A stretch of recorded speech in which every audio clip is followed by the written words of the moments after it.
Hello and welcome to yet another The First Descendant video, and today we're going through the dev note of Season 1 Invasion. Nexon has also released a new gameplay overview trailer of Season 1, which you can see here in the background, and I'll link the trailer in the description below.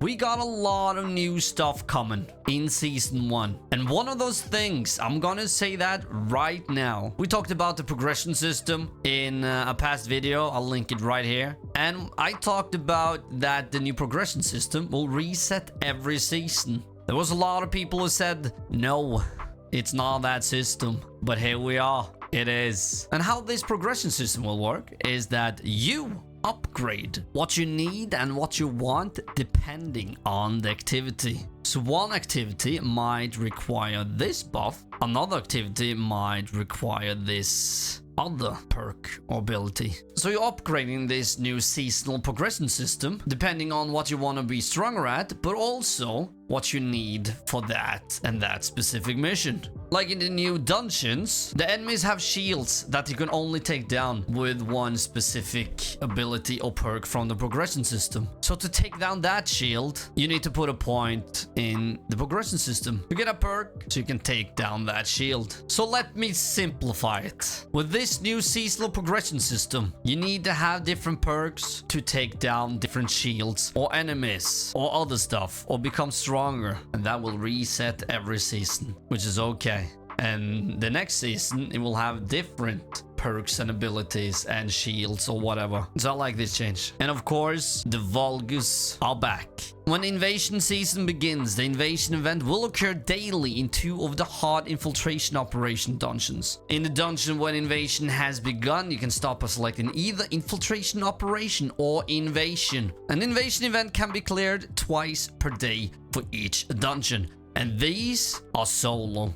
These are ones that you need to do as quick as possible to get the best rewards. This is how you unlock Haley, the new descendant. And these dungeons are solo and offer different routes, puzzles and strategies from the normal dungeons, where your objective is to fend off the invasion as quickly as possible. And we have talked about Haley before, but here we have her new abilities. Cryo rounds. Instantly fires a cryo round that automatically tracks the enemy, deals damage and inflicts cryo, which deals additional damage along with Haley's firearm damage. Storm Snare fires a freezing beam that unleashes a chill vortex around you and knocks back enemies. Inflicts cryo on enemies that take damage. Cold Fury. Haley's movement speed gradually decreases, but her firearm and skill critical hit rate and firearm penetration all increase significantly.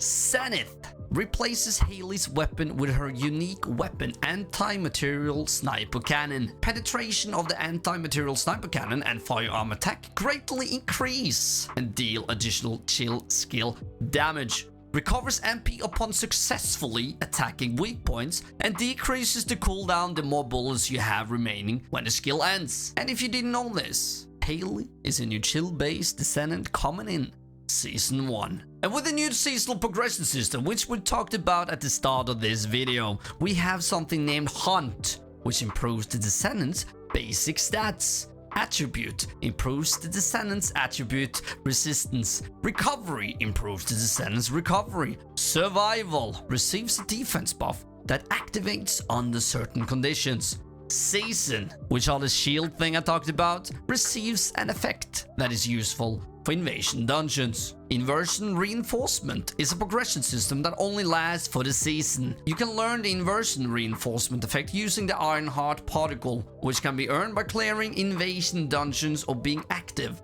in the hard difficulty fields. You can choose 3 of the effects that have been unlocked. When you unlock all 4 of the effects in a line, you automatically acquire the line's collection effect. Collection effects are passive effects that are always applied during the season. This means that if you unlock all Inversion Reinforcements effects, you can utilize 3 selected effects and 5 collection effects from each line in battle. And we have been waiting for this ultimate Freyna's Awakening. We get a new story mission for Freyna, and we get to learn more on how she got these poison abilities. Still trapped in the day of the Room Zero incident, Freyna's trauma has stopped her time. And in Season 1, we follow the story of Freyna, who continues to grieve alone. In this Descendant exclusive story, you'll explore the inner mind of a crestfallen hero who is trapped in guilt and self-hatred for surviving alone after failing to save her love and comrades. And later in the mission, you get to meet Ultimate Freyna, who broke through her limits. And of course, there's also exclusive modification modules for Freyna. And we have info about new Ultimate Descendants. So with seasonal updates, and as the Descendant stories and the First Descendant lore expands, after Season 1, we'll get more Ultimate Descendants. With seasonal updates, and as the Descendant stories and the First Descendants lore expand, after Season 1, Ultimate Freyna, the next update to the Ultimate Descendants, will launch sequentially, starting with initial Descendants to join Corps. And that means we'll get new Ultimate Descendant, well, skins I would call it, for Ajax, Viessa, Bunny, and everyone else, which is great. They're not skins, they will probably be new Descendants, but then again, sweet change. And we have the new Ultimate Weapons. Exava, a powerful and versatile ultimate weapon. This assault rifle arrives with Season 1. Also acquirable as a free battle pass reward, Exava charges voltage when attacking enemies and uses the charge voltage to fire energy grenades. Then we have the new scout rifle, Frost Watcher. Frost Watcher reduces an enemy's chill resistance and increases your chill skill damage each time you hit the enemy at long range. It's a perfect weapon for Viessa or Haley who use chill attribute skills. And as with every season, we get a new Colossus to fight, the Death Stalker. Death Stalker emerges from the darkness and unleashes attacks based on poison and fear. Stalking the Descendants in darkness or the void, Death Stalker is more formidable than any other Colossus you've intercepted. You must jump back into the void to protect Ingris from this menace, solve the mystery shrouded in the dark, and intercept Death Stalker. Sounds awesome, and they look awesome. With this new season, we also get higher difficulty dungeons, and they are a proving ground to test and polish your optimized builds. Form a team or challenge yourself to more difficult infiltration, operation in public matchmaking, prove the strength of the Descendants, and acquire loot that can only be obtained in more difficult infiltration operations. And we also get a merchant in Albion at October 10th. And every time he visits, he shows up with a variety of products that can be purchased with exclusive currency. With each visit he brings different products. Since he visits Albion with blueprints for Descendants and ultimate weapons, and occasionally hard to find consumables, don't miss out on visiting ETA 0. They also released a sweet ass schedule, a Season 1 roadmap. There will be 2 content drops in Season 1 of the First Descendant. The first one is a new Descendant called Haley and Haley skins, Invasion Dungeon, Inversion Reinforcement, and the Invasion Seasonal Battle Pass, and a new ultimate weapon called Exava. And the second drop is on week 7, October 10th. New Colossus named Death Stalker, new ultimate weapon Frost Watcher, new ultimate skins and ultimate Descendant exclusive spawn effects, ultimate Freyna and Freyna exclusive story, ultimate Freyna modification modules, Haley modification modules, new ultimate modules, highest difficulty infiltration operations, and a new trader ETA 0. I get that they wanna spread things out throughout the season, but the order of this is not good. But hopefully they'll improve on this in Season 2. But also, maybe they'll improve on this during the season. They are known for listening to their players. We also get huge improvements to Void Fragments and Fusion Reactors, which I've said time and time again, holy, these reactors suck. Void Fragments have been improved so that playing Void Fragments once on hard difficulty now grants enough Void Shards to use the Fusion Reactor once. Consequently, the amount of Void Shards rewarded in special operations has also been increased. Additionally, Void Shards required for the Fusion Reactor have been consolidated into a single type. Now the same type of Void Shards will drop from both Void Fragments and the Fusion Reactor within the same battlefield. This change enhances the convenience of farming Void Shards and optimizes the monster placement for representative Void Fragments of each attribute. And also, the fusion reactor now requires void shards when using the reconstructed device rather than at the start of the mission. This adjustment ensures that void shards are not consumed if you accidentally enter the fusion reactor. They have also improved the hard infiltration operations, dungeons. Now random options will be replaced with preset selections. The presets offer 3 options: 0%, 125%, and 250%, and the descendants who choose the same preset can play together in public matchmaking.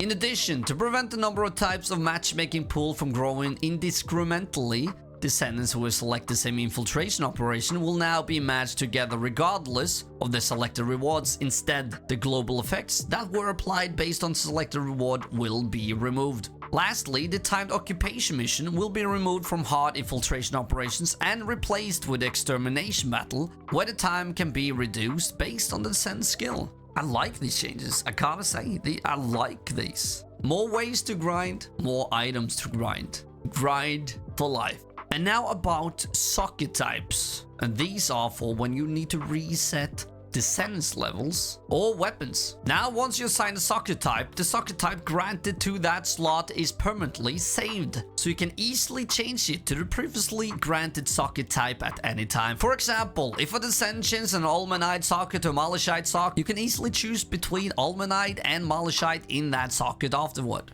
Additionally, the socket type applied to loadout setting 1 can also be used for settings 2 and 3 as well, allowing you to grant multiple socket types only to the slots or require multiple socket types depending on your builds. This is a handful, but what this means is that if you want to add other modules to make a different build, you can do that in settings 2 and 3. Or you can, of course, also do that in setting 1. So if you made the wrong choice, hey, you're all good. Just change it to something else. And we got some changes to Jaber and Blair and Ajax. Jaber's turret has been improved to apply stats such as skill power modifier and additional attack, and will be able to be enhanced by descent modules. Additionally, Jaber's turret sync skill has been adjusted to apply to the turret Jaber has summoned, and if the turret engineering modification modules is equipped. The summon turret has been improved to create an area. Blair's pitmaster skill has been improved to have more enhanced effect based on the number of flame zones. The duration of the blaze up skill has been increased and the MP cost has been reduced. When using the extinguish skill, the flame zone will no longer be retrieved. Instead, the taste of aggression effect will stack based on the number of flame zones. The damage of the burn taste skill has been increased and a skill button input feature has been added to allow cancelling the skill mid-use. Additionally, the max stacks of the incendiary bomb modification modules has been increased. Additionally, the max stacks of the incendiary bomb modification module has been increased, and the performance of the deadly cuisine skill has been enhanced when the classic chef modification module is equipped. And since I'm a Ajax main, this change makes a huge impact on Ajax and how good he is and how much you really need him. Ajax's orbital barrier and the hypercube skills are now affected by attribute resistance, making them stronger. The body enhancement modification module increases HP, defense, and shield, and when using these skills, void energy will also recover to 100%, allowing the use of enhanced skills more often. Additionally, the void charge modification module will allow the void walk skill to be stacked, and the void walk and expulsion skills have been modified to increase damage based on defense. When using an enhanced skill, the cooldown will now reset. And the next one is always improving the UI for the game.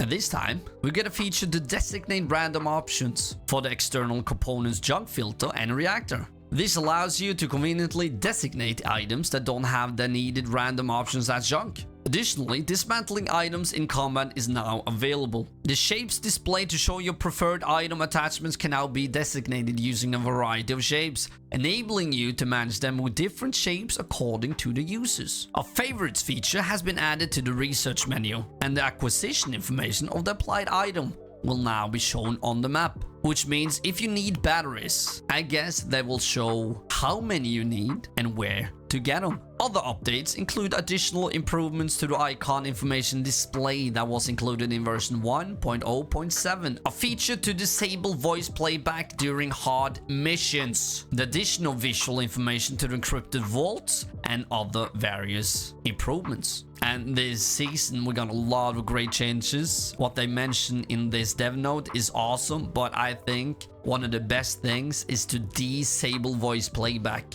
in hard missions, because if you do the mission 100 times, you're gonna get sick of the dialogue, and they would be more enjoyable without the dialogue. And the First Descendant got a lot of dialogue. I don't mind that, but like I said, if you do it 100, 200 times, you get sick of that voice line. The progression system, I'm hyped. I'm ready. Like, season 1 is coming out in just a few days, and I can't wait. And that was all. I also stream 5 to 7 days a week over on Kick, Twitch, and YouTube. And guys, YouTube Shorts.